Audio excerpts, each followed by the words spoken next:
Back inside now with Julianne Moore. We want to talk about your new movie, but you love this song. I do. I love it. Cold never bothered me anyway.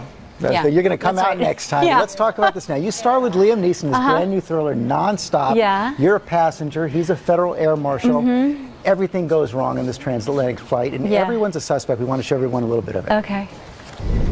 Ever seen one before? No. The toilets were locked 10 minutes before the captain died. 5 minutes before that, I saw a woman enter.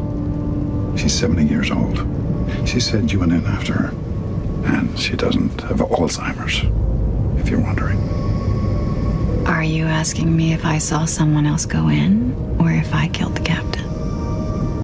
I think he is. I know. I'm very suspicious, don't you think? Yeah, but your character is quite an enigma here. The only thing you really know about her is that she really wanted a window seat. That's right. She wanted a window seat. You don't know why. And she sits right next to Liam Neeson, which is where I'd sit if I were in an action movie. Want to be with absolutely. And I read that you wanted to do this movie because it really reminded you of the real thrillers we grew up with. Like in all those big action movies with a huge cast, like Towering Inferno and Poseidon Adventure, where you kind of follow a large group of people as they enter into a situation. You don't know who anyone is, how they're going to react. I always love those movies. Yeah, and it's got you like this the whole time. You know, we have a lot of Facebook questions coming in, and not surprisingly, a lot about your co-star. Liam. Yeah, Sherry Laird wants to know, is Liam as awesome in person as he seems to be on screen? He's super awesome. I think, people always ask me why audiences respond to him as an action hero, and I think he has so much personal integrity, and he's so human and wonderful and warm that you want to see someone like that take control. I mean, he doesn't feel like a superhero. He feels like a And then when he takes man. control and you see that menace, he can also scare you. It's tough, right? A big week ahead for Lupita Nyong'o too. She's in this movie and of course up for an Oscar on Sunday night. And we're all so excited for her. That was a magnificent performance. Really, really wonderful. So. You know, you were a subject here on GMA last week. I don't know if you know this. we were talking about. My babysitter told me. Yes, actually. You confessed that you stalk your kids on Facebook. Well, it's not exactly stalking. I mean, I check it.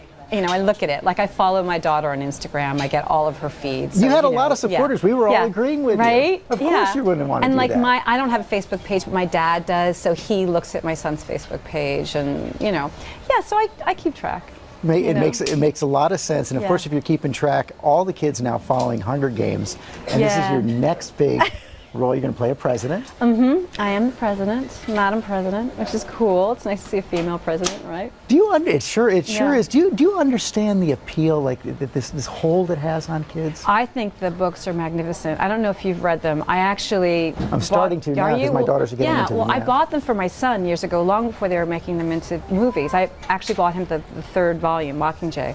But I hadn't read them, and then I was on vacation, and my daughter was reading them, and I had nothing to read. She was playing ping pong, so I picked up the book, and I tore through them. I think they're wonderful. I mean, they're really political books with adolescent overtones, and they're pretty magnificent. I have to thank you. I spent many hours when my daughters were a little bit younger reading Freckle-Faced Strawberry. It was so much fun. Of course, that's your children's book. And I know you've written another one called My Mom is a Foreigner, but Not to Me. Is that something to keep up?